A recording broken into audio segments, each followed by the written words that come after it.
Hello everyone, નિકિતાસ કિચનમાં તમારું સ્વાગત છે। આજે આપણે મિક્સ દાળની 10 મિનિટમાં મસાલા ખીચડી બનાવીશું। તે પહેલાં આવા અવનવા રેસીપીના રોજ વિડીયો જોવા માટે અમારી ચેનલને સબસ્ક્રાઈબ કરવાનું ભૂલશો નહીં। અહીં મેં ચોખા, મગની દાળ, ચણાની દાળ અને મસૂરની દાળની બે મોટી ચમચી લીધી છે અને 1 વાટકી છે સિંગના દાણા લીધા છે। બધાને આપણે મિક્સ કરી લઈશું। તેની અંદર પાણી નાખીશું અને 4 થી 5 કલાક આપણે તેને પલાળી લઈશું। જોઈ શકો છો આપણા દાળ અને ચોખા છે પલળી ગયા છે। હવે તેમાં વધારાનું પાણી છે એ કાઢી લઈશું। હવે ખીચડીના વઘાર માટે મેં અહીં બટેકા, દૂધી, ટમેટું અને ડુંગળી લીધી છે। દૂધીથી ખીચડીમાં સારો સ્વાદ આવે છે અને મેં તેનું કટિંગ કરી લીધું છે। 5 થી 6 લસણની કળી લીધી છે, તેનું પણ મેં અહીં કટિંગ કરી લીધું છે।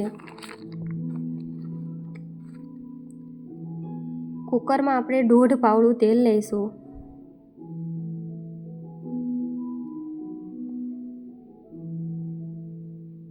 જોઈ શકો છો તેલ આવી ગયું છે। તેમાં આપણે રાઈ નાખીશું, જીરું નાખીશું, હિંગ નાખીશું, સૂકું મરચું અને મીઠો લીમડો નાખીશું, લસણ નાખીશું। લસણ બ્રાઉન થઈ જાય પછી આપણે તેની અંદર ડુંગળી એડ કરવાની છે। જોઈ શકો છો લસણ છે એ આપણું બ્રાઉન કલરનું થઈ ગયું છે। હવે તેની અંદર ડુંગળી નાખીશું,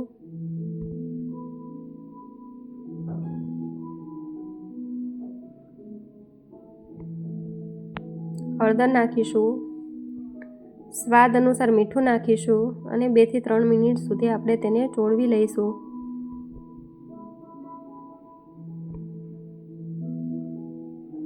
ડુંગળી છે આપણી ચડી ગઈ છે। હવે તેની અંદર આપણે ટમેટું નાખીશું,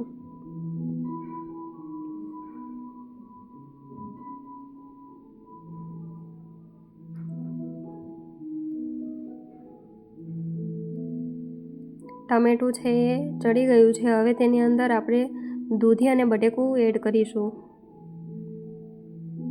પ્રોપર આપણે મિક્સ કરી દઈશું। 2 થી 3 મિનિટ તેને ચડવા દેશું।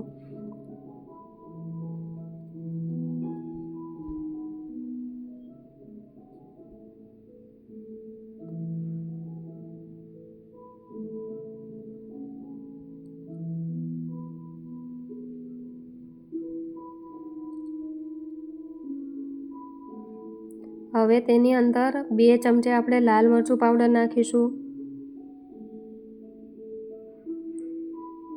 2 ચમચે આપણે ધાણા જીરું પાવડર નાખીશું અને પ્રોપર મિક્સ કરી લેશું।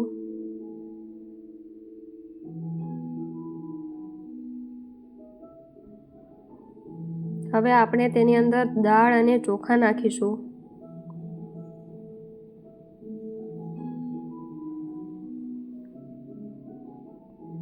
પ્રોપર છે તે હલાવી લઈશું આપણે। હવે તેની અંદર મેં અહીં 1 ગ્લાસ પાણી નાખ્યું છે અને 4 થી 5 મિનિટ સુધી આપણે તેને પકવી લઈશું।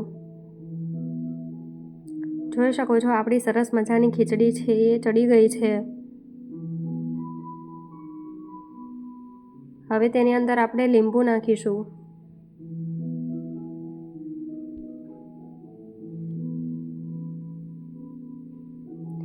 ધાણા નાખીશું। આપણી સરસ મજાની ગરમા ગરમ મસાલા ખીચડી છે એ તૈયાર છે, જેને આપણે સલાડ, પાપડ અને દહીં સાથે ખાશું। તમને અમારી આ રેસીપી કેવી લાગી તે કમેન્ટ સેક્શનમાં જણાવવાનું ભૂલશો નહીં। Thank you for watching. Like, comment, share and subscribe our channel.